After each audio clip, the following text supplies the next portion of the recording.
Глава 286. Резиденция принца.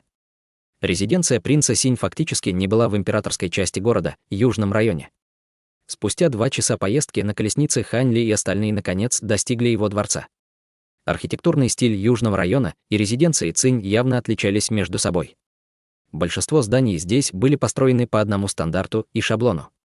Насколько велико положение чиновника в обществе, можно было определить по размеру его дома и дизайну архитектуры. Все резиденции чиновников были расположены в этом районе. Строгое соблюдение феодального ранга разделяло чиновников.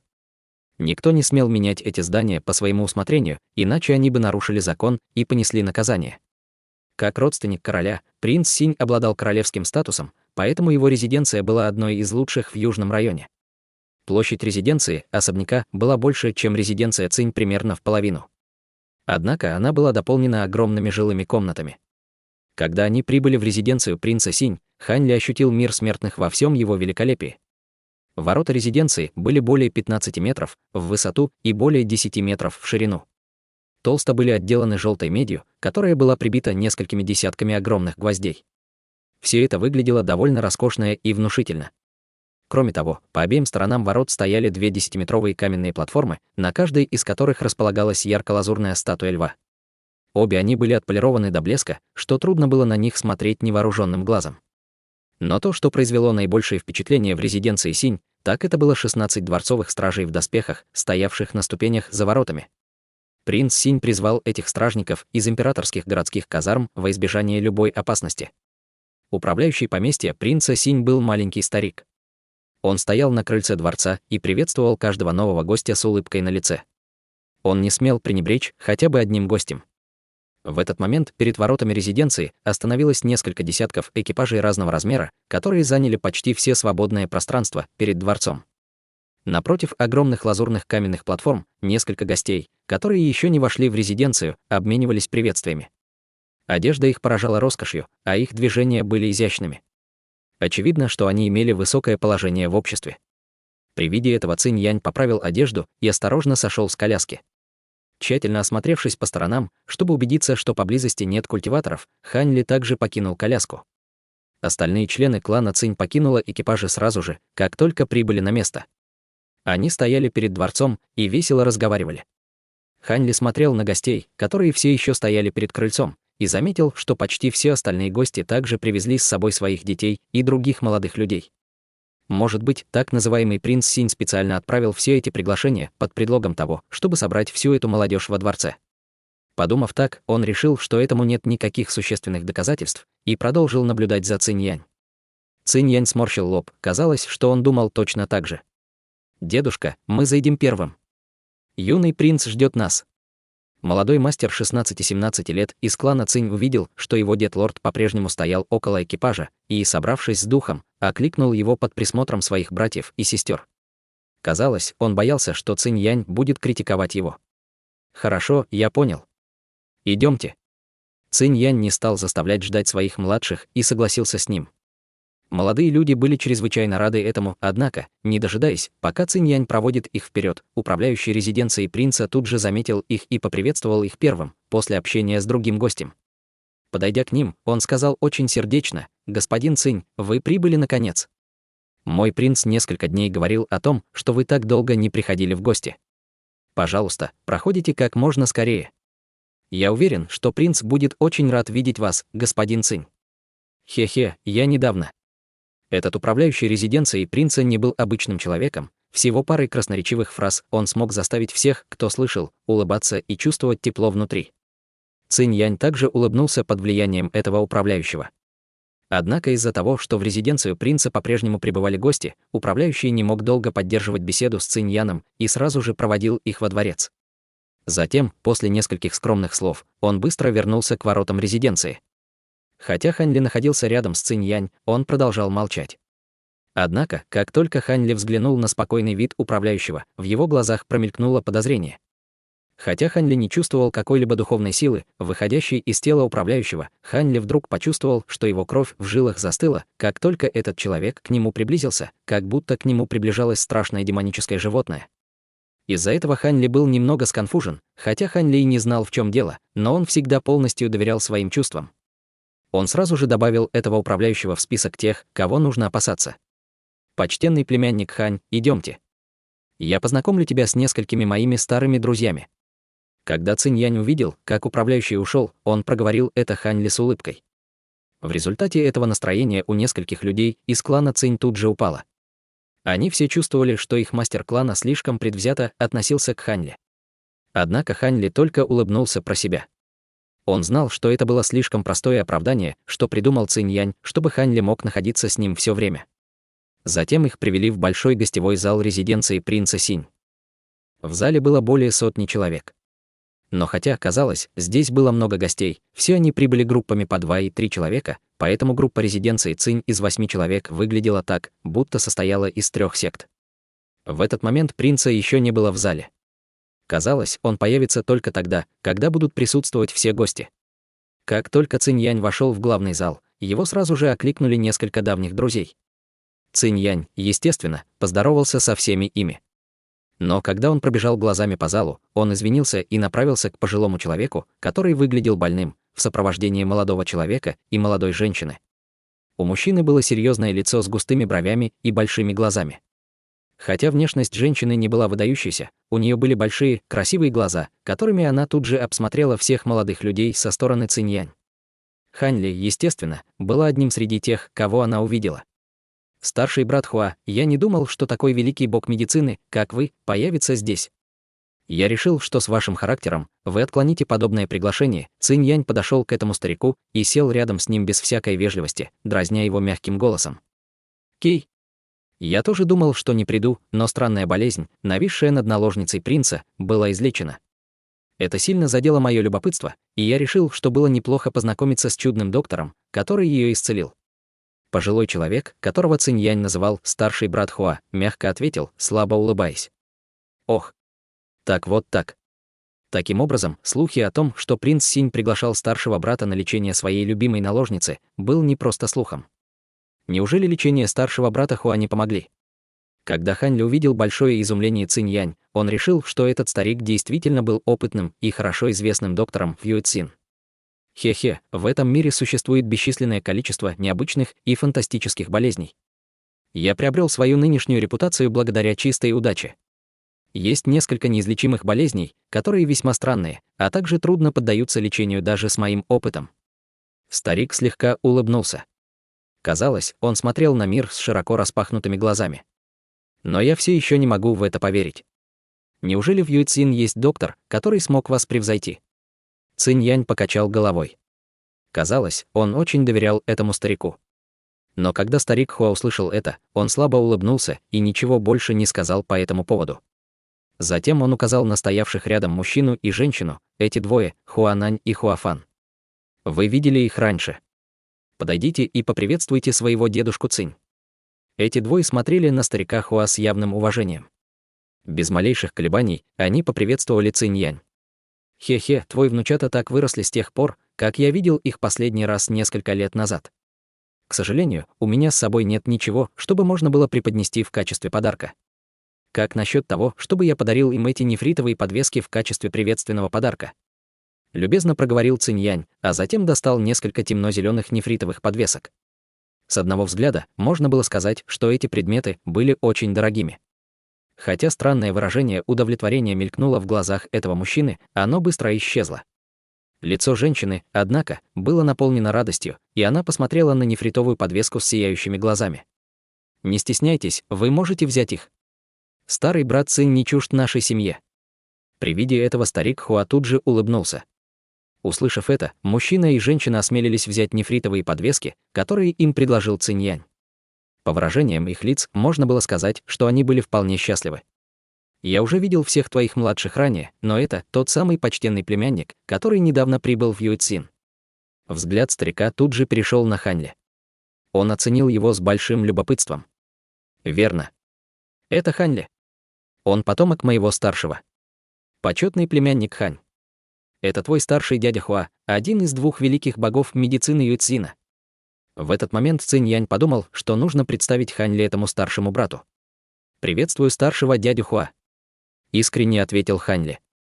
«Да, неплохо, неплохо.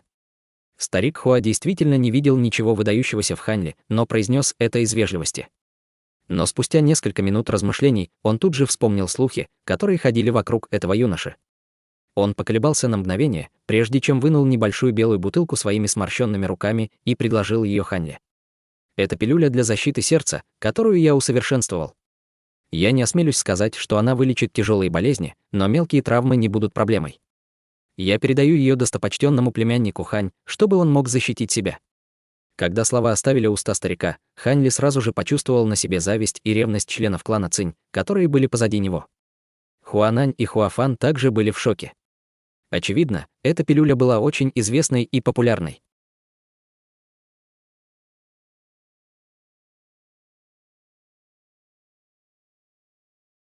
Глава 287. Бессмертный мастер. Хань Ли, как культиватору в стадии заложения фундамента, естественно, не было дела до лекарственных таблеток смертных. Однако в этот момент он определенно не мог отказаться от подобного подарка. Таким образом, он немного поколебался, а затем принял его с застенчивым выражением лица. «Ха-ха, досточтимый племянник Хань. Эта пилюля была усовершенствована по секретному рецепту брата Хуа. Это очень ценный подарок».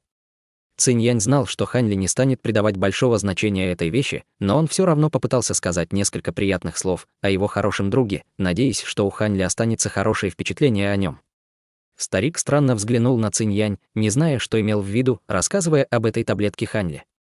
Он только передал такую драгоценную лекарственную пилюлю молодому человеку, чтобы не пасть лицом перед Цинь-Янь. Как он мог дать эту таблетку незнакомцу, которого он только что встретил? Принц Синь прибыл. Внезапно слова слуги заставили шум в зале затихнуть.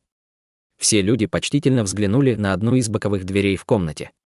4 служанки впервые вышли из этой двери и встали по обе стороны от главного трона.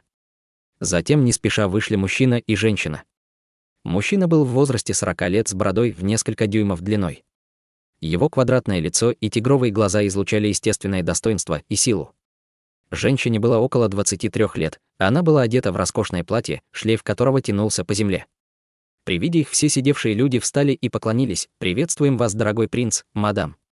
Поскольку эта молодая женщина не была женой принца Синь, она была всего лишь наложницей, люди обращались к ней: «Мадам». «Вы все хорошие друзья принца, не нужно быть слишком вежливыми, присаживайтесь». То, как говорил принц Синь, сильно отличалось от впечатления, которое произвело его лицо. Он говорил очень мягко и спокойно, в результате чего у всех людей сложилось благоприятное впечатление о нем. Прекрасная наложница рядом с ним, естественно, ничего не говорила. Она просто стояла и мило улыбалась. Услышав это, все переглянулись между собой с улыбкой и сели по своим местам. «Я очень прямолинейный человек. У меня есть новость, которую я должен сообщить всем», проговорил принц Синь с улыбкой через некоторое мгновение после того, как сел. Эта фраза весьма заинтересовала окружающих. «Принц, если вам есть что сказать, пожалуйста, скажите это». «Да, мы знаем принца уже много лет. Все вас знают как хорошего человека». Было очевидно, что были те, кто говорил это искренне, и те, кто хотел польстить принцу.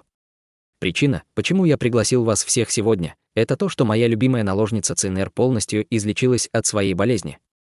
Это событие чрезвычайно обрадовало меня, поэтому я решил отпраздновать его с размахом.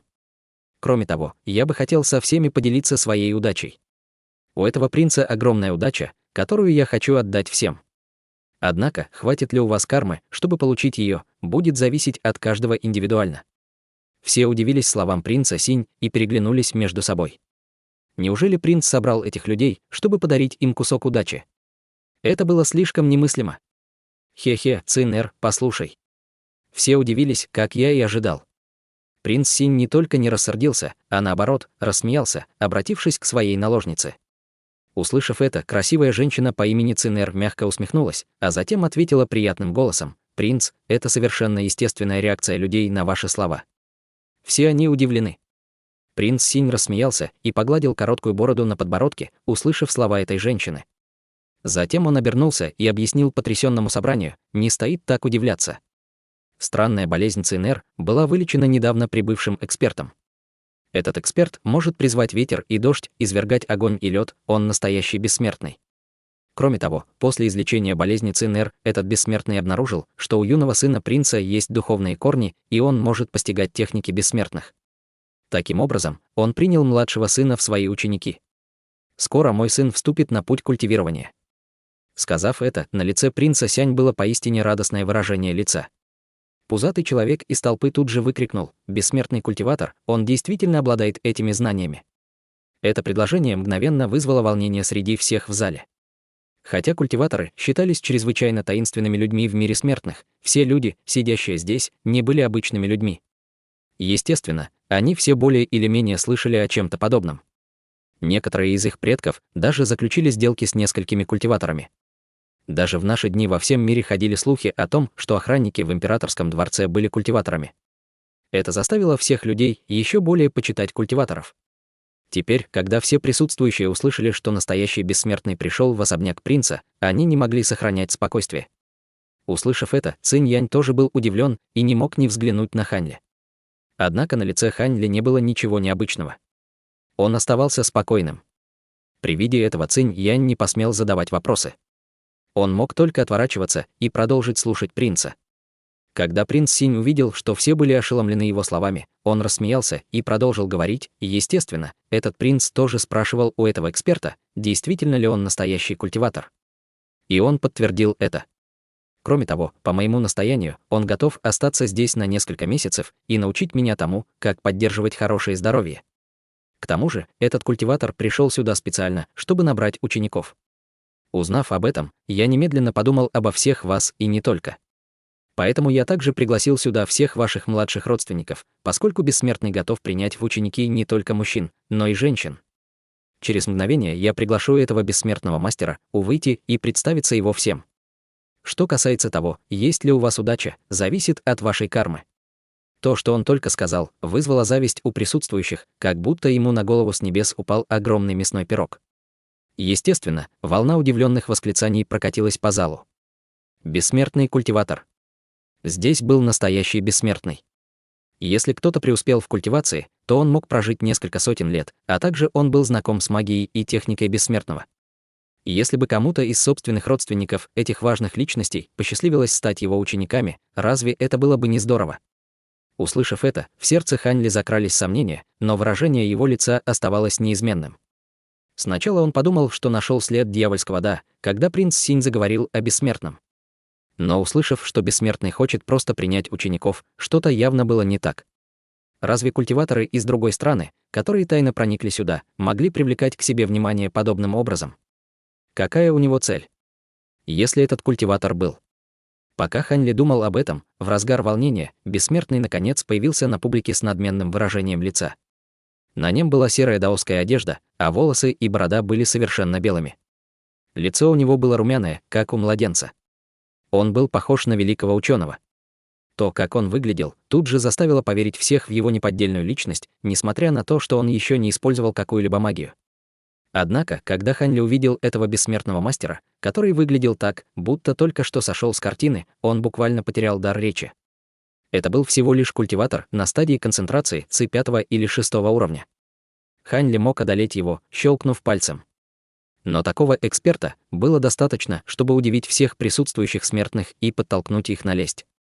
Они надеялись, что этот бессмертный окажет им милость и примет одного из их сыновей или дочерей в качестве ученика. Когда Цинь Янь увидел это, он почувствовал себя несколько обеспокоенным. Старик позади него выглядел еще более тревожно. Они оба беспокоились о том, что если будут медлить, то потеряют свою удачу. Пока Цинь Янь колебался, внезапно раздался голос Хань Ли, который стоял рядом с ним. «Расслабьтесь, этот человек не из секты дьявольского «да». Что касается того, хотите ли вы, чтобы ваши потомки стали его учениками, зависит только от вас. Я здесь только для того, чтобы обеспечить безопасность вашего клана Цинь». Однако уровень культивации этого бессмертного мастера — это... Ха-ха. Хань Ли холодно рассмеялся и затих. Цинь Янь был потрясен. Он поспешно огляделся вокруг, чтобы проверить, не слышал ли кто слов Хань Ли. Тот старый брат Хуа все еще с недоверием спрашивал его, почему он не направился к бессмертному мастеру, чтобы позволить его потомкам испытать свою карму. В то же время старик Хуа понял, каким образом этот человек смог вылечить ту таинственную болезнь. Просто этот человек был культиватором. Сказав это, старейшина не мог больше беспокоиться о том, чтобы убедить Цинь Янь. Поэтому он сам направился к культиватору, его внук и внучка, естественно, последовали за ним.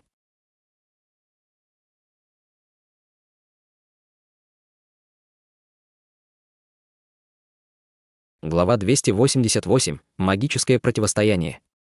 При виде того, что его обычно спокойный друг так суетился, Цинь Янь наконец принял решение. Хотя он четко слышал в словах Хань Ли презрение к этому бессмертному мастеру, он все равно был культиватором, который набирал учеников, плюс ко всем у него не было времени, чтобы беспокоиться о том, какой был уровень культивации у того мастера. Изначально он думал, что его дети смогут пойти в ученики к Хань Ли, но спустя какое-то время, проведенное с ним, Цинь Янь понял, что Хань Ли нет до этого никакого дела. Его отец рассказал ему, что когда первое поколение клана Цинь разбогатело, бессмертный мастер Ли Хуаюань посетил их клан, чтобы выяснить, нет ли среди них детей с кармой бессмертного. Но, к сожалению, Ли Хуаюань был вынужден вернуться ни с чем. Во время следующего визита бессмертного мастера Ли в клан Цинь вопрос о принятии учеников не поднимался. По словам бессмертного мастера Ли Хуаюня, бессмертная карма клана Цинь появилась только на одном поколении, и что потомкам клана Цинь было не суждено стать его учениками. Но теперь перед его глазами появилась возможность культивации, Цинь Янь, естественно, должен был попробовать. С этой мыслью Цинь Янь принял решение и позвал своих нескольких младших попытать удачу. Хань Ли наблюдал за происходящим с холодным выражением лица и не сказал ничего. Поскольку он уже дал Цинь Янь кое-какое объяснение, он, естественно, не стал бы больше вмешиваться в их дела. Сказав это, Хань Ли не стал обращать внимания на то, есть ли у младших клана Цинь духовные корни. В мире смертных, возможно, один человек среди 10 тысяч имел духовные корни. Поистине это число было ничтожно мало. Пока Хань Ли думал об этом, он внезапно заметил, что двое из толпы младших клана Цинь, которые подошли к бессмертному мастеру, смотрели на него с ухмылкой. Казалось, будто у них был повод для гордости. При виде этого Хань Ли тупо пялился на них какое-то время, прежде чем он сам невольно усмехнулся про себя. Очевидно, когда они увидели, Цинь Янь не позвал Хань Ли проверить наличие у него кармы бессмертного, они решили, что дедушка Цинь действительно любит их и благоволит больше всего. Поэтому они стали вести себя столь высокомерно. Покачав головой, Хань Ли решил, что не стоит уделять им столько внимания, и вместо этого оглядел зал. В этот момент только 6 или 7 человек, остались спокойно сидеть на своих местах.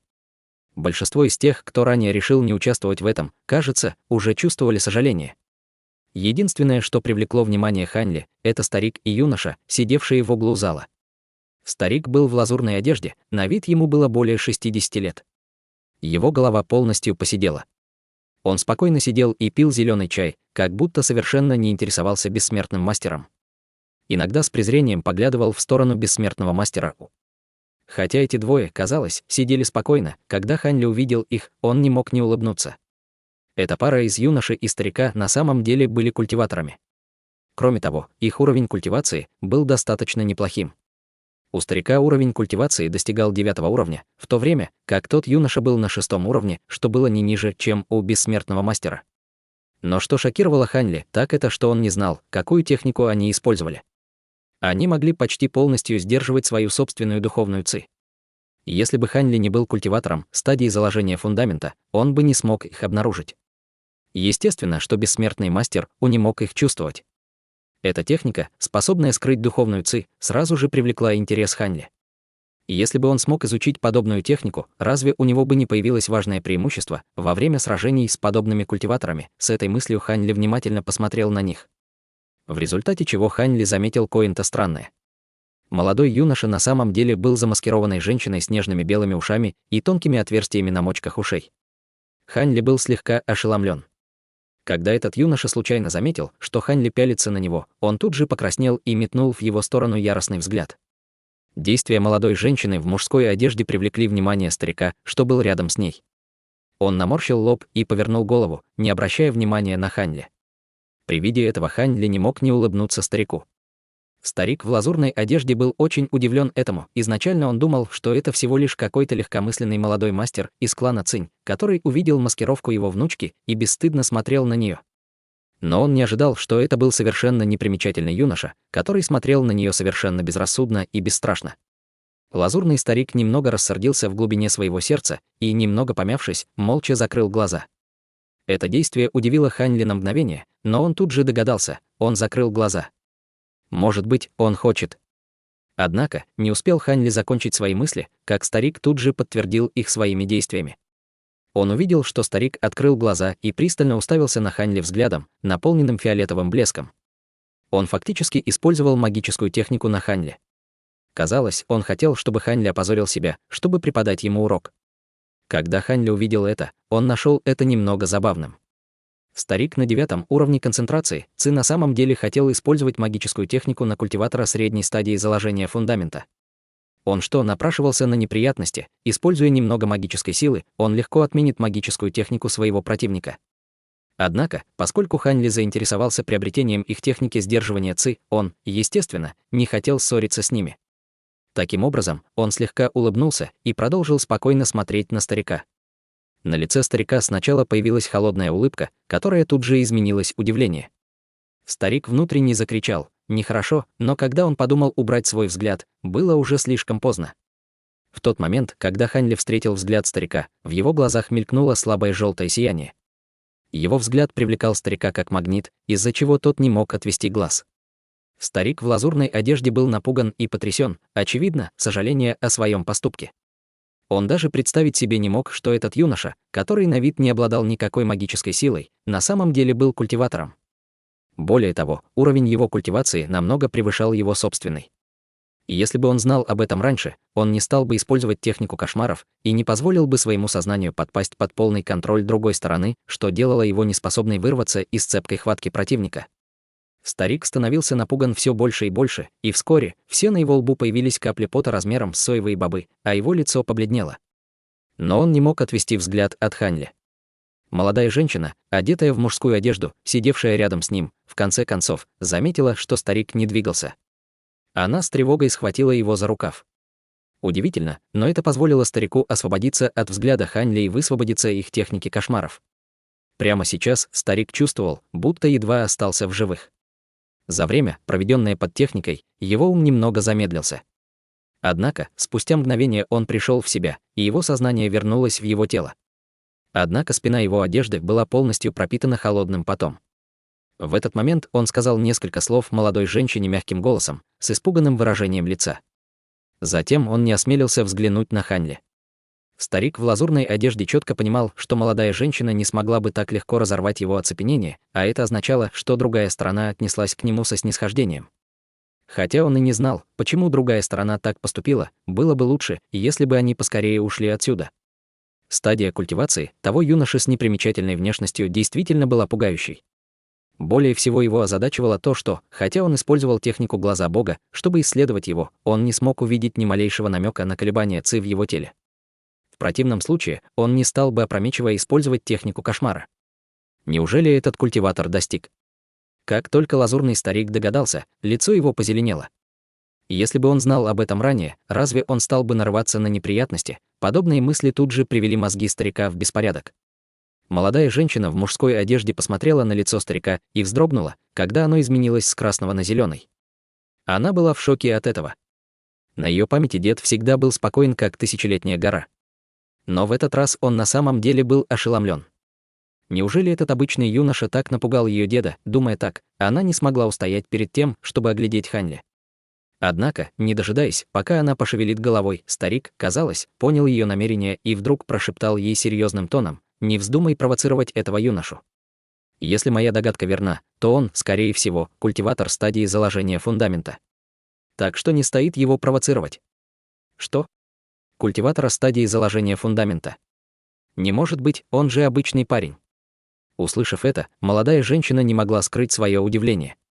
Ее лицо тут же побледнело, и чтобы не выдавать свое удивление, она закрыла его руками.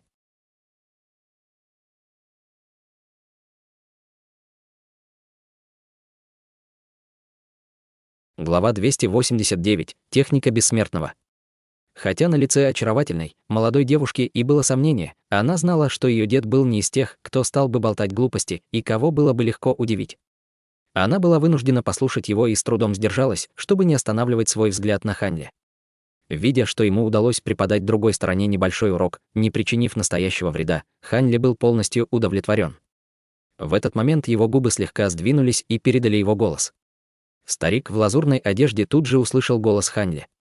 «После того, как вы покинете особняк принца Синь, не спешите уходить.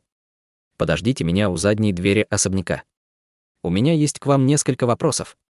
Голос Ханьли звучал командным тоном, в результате чего старик мысленно проклинал его. Неужели этот эксперт не хочет просто так отпускать деда с внуком? Что ему от нас нужно? Несмотря на это, мне повезло, что он не выглядит беспощадной. Вроде нет никакой опасности.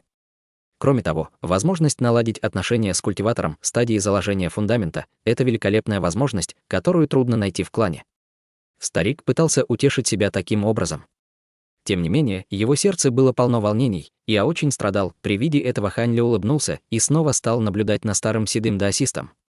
В этот момент бессмертный мастер уже закончил осмотр большей части толпы и не нашел никого с кармой бессмертного. Человек, у которого не оказалось кармы бессмертного, мог только уныло вернуться на место. Его родственники, естественно, могли только смириться с этим. Что такое карма бессмертного? Он явно ищет людей с духовными корнями. Тем не менее, этот старый даосист не полный профан, а, по-видимому, действительно хочет принять учеников. В противном случае он мог набрать случайных людей, подумал Хань Ли, глядя на то, как даосист внимательно осматривает каждого из молодых людей с духовной точки зрения. Однако Хань Ли чувствовал, что искать здесь учеников было действительно бесполезно. Шансы найти кого-то с духовными корнями среди этих 60 человек были действительно слишком низкими. Пока Хань Ли думал об этом, старый даосист с длинными волосами внезапно выкрикнул: «У этого ребенка есть карма бессмертного. Я могу принять его в качестве своего ученика». Услышав это, Хань Ли тут же взглянул на этого человека с кармой бессмертного. Но он увидел только обычного, толстого юношу, который стоял с бессмертным мастером, с пустым выражением лица, не зная, что делать. Рядом с мальчиком стоял большой пузатый мужчина средних лет в пурпурных шелковых одеждах. Он спросил с недоверчивым выражением лица: «Бессмертный мастер, ребенок моего клана Цзин действительно обладает кармой бессмертного? Вы, должно быть, ошиблись». Этот человек почувствовал, что огромный пирог с мясом упал с небес ему на голову и не мог в это поверить. В течение стольких лет его сын никогда не проявлял ни малейшего таланта или интереса к чему-либо. Но теперь этот юноша, который только ел и спал, неожиданно попался на глаза этому бессмертному мастеру. Отец юноши был не уверен, что это не сон. «Хе-хе, благодетель, будьте спокойны». Этот смиренный даосист уже много раз осмотрел этого мальчика. У вашего сына действительно есть карма бессмертного, и он может изучать техники бессмертного вместе с сыном принца. Увидев удивление того человека, бессмертный мастер устал накручивать свою бороду на палец и улыбнулся. «Огромное спасибо, бессмертный мастер. Большое спасибо. Хотя я не слишком богатый и великий благородный человек, у меня есть небольшой участок земли. Завтра я обязательно подготовлю для вас отличное подношение за то, что вы примете моего сына в качестве вашего ученика. Сын, быстрее. Быстрее поклонись бессмертному мастеру». Убедившись в словах мастера, мужчина радостно засеменил. При виде этого остальные подростки, которых не выбрали, были ошеломлены. Человек, которого выбрал бессмертный был толстяк Тун, которого они всегда считали бесполезным. У этого бесполезного человека на самом деле были бессмертные корни. Это было слишком невероятно. Не только подростки, но и взрослые люди в смятении переглянулись между собой, не веря в произошедшее. В конце концов, этот бесполезного юношу Тун Цзина выбрали, а не их сыновей. С другой стороны, Хань Ли был совсем не удивлен. Люди, обладающие духовными корнями, не всегда обладали красивой внешностью. Более того, внешность не имела ни малейшего отношения к их способности к знаниям.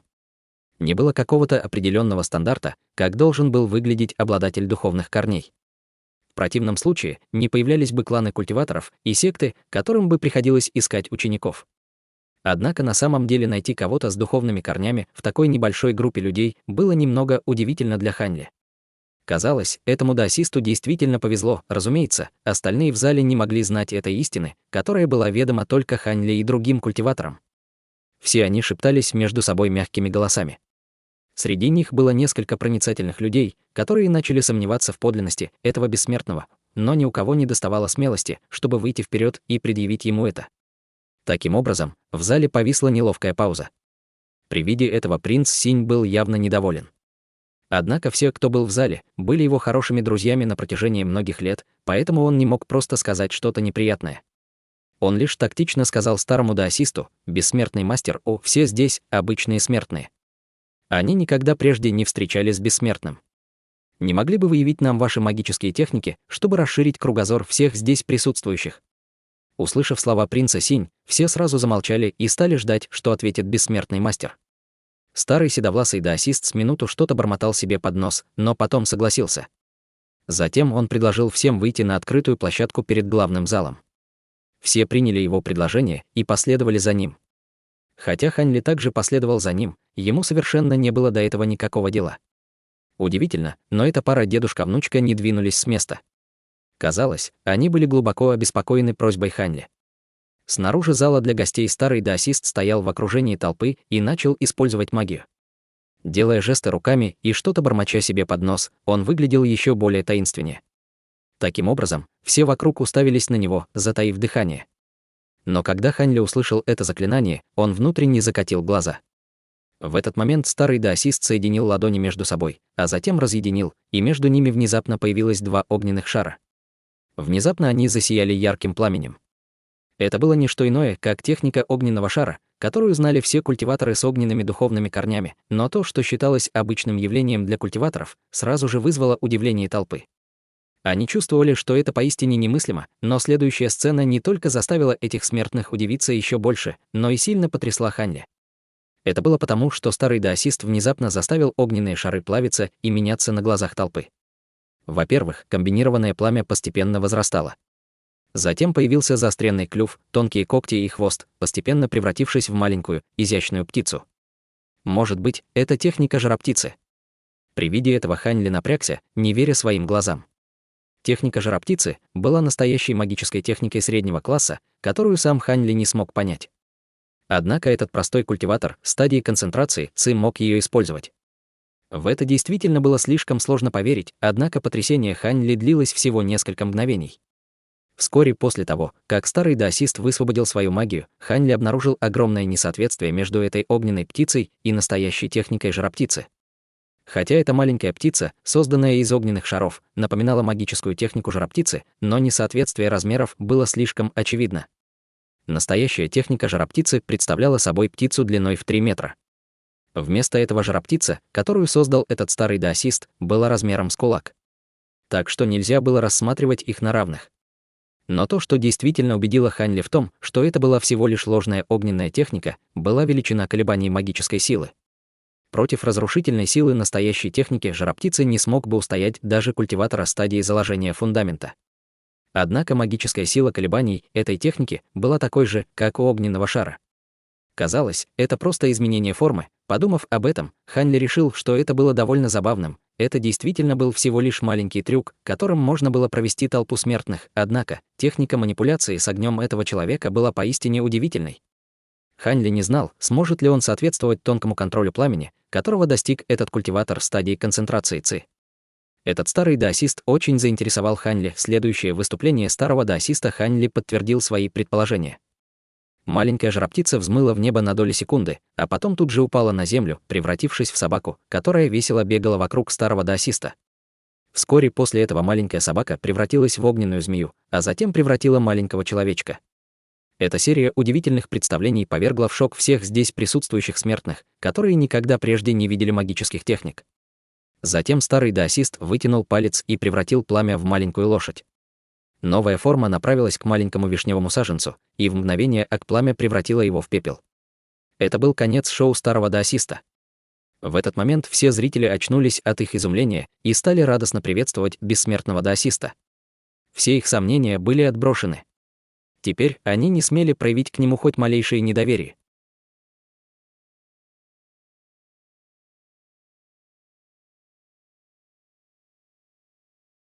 Глава 290. Молодой принц. С улыбкой глядя на восхищенную толпу, принц Синь чувствовал себя очень довольным.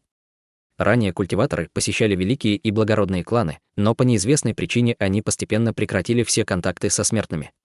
Таким образом, такие люди, как бессмертный мастер О, действительно стали для них легендой. Хотя принц Синь и принадлежал к королевской семье, он также первый раз в жизни видел культиватора своими глазами. Магические техники культиватора, которые только продемонстрировал этот даосист, также повергли в шок принца Синь.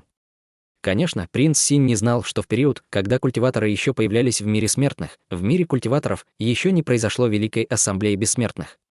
В те времена низкоуровневые свободные культиваторы, а также люди из кланов культиваторов, которые не надеялись когда-либо попасть в стадии заложения фундамента, отказались от своих целей и пожелали прожить свою жизнь в роскоши мира смертных. Однако, с появлением Великой Ассамблеи Бессмертных, культиваторы смогли продолжить сражаться за свои надежды в достижении стадии заложения фундамента. С какой бы стати им снова появляться в мире смертных? Естественно, они предпочли усиленно культивировать в глубоком уединении в горах. Конечно, были и те, кто стал отступником, как Юй Чжитун, который предпочел остаться в мире смертных, но он был исключением, подтверждающим правило. Они становились почетными гостями великих, богатых благородных кланов и войдут в полное уединение, не позволяя посторонним узнать об их присутствии. В конце концов, стать гостем какого-то смертного клана приводило к полной потере лица в мире культиваторов. Таким образом, хотя в мире смертных и нередко появлялись культиваторы, которые желали общаться с влиятельными людьми и стать их уважаемыми гостями, но их было крайне мало. Кроме того, культиваторы, которые смешались со смертными, держали все свои знания под глубокой завесой тайны, что не мешало их товарищам-культиваторам смотреть на них сверху вниз. Эта толпа гостей действительно раньше не видела других культиваторов. Естественно, они сразу же решили, что этот старый даосист был богоподобным существом. Под пристальным взглядом гостей седовласый старик с гордым видом вернулся в большой зал. В этот момент эти люди не могли дождаться продолжения испытания и нетерпеливо называли его бессмертным мастером. Все они немедленно столпились вокруг него, желая узнать, есть ли у них духовные корни. Старый даосист с воодушевлением стал осматриваться всех и каждого. К сожалению, младшие клана Хуа и клана Цинь не обладали духовными корнями. Они были всего лишь простыми смертными. Это известие было тяжелым ударом для тех, кто выходил вперед, чтобы их осмотрели. Им ничего не оставалось, кроме как вернуться на место, повесив нос. Казалось, не каждый на самом деле мог быть обладателем кармы бессмертного. Таким образом, все люди стали завистливо смотреть на толстяка Туна, у которого обнаружили духовные корни. В результате этого отец и сын клана Цзин, стоявшие рядом с мастером, широко улыбались, не в силах сдерживать свои эмоции. Выражение лица Хань Ли ничуть не изменилось, когда мастер клана Цинь вернулся вместе со своими младшими. Когда они посмотрели на Хань Ли, у них действительно был жалкий вид.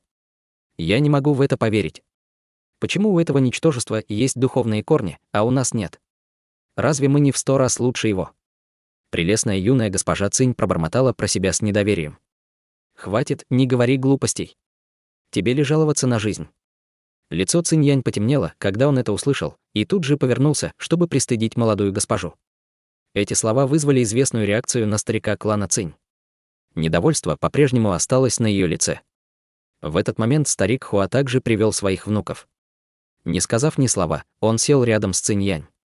Переглянувшись между собой, они горько улыбнулись друг другу, как если бы были братьями, которые могли чувствовать боль друг друга.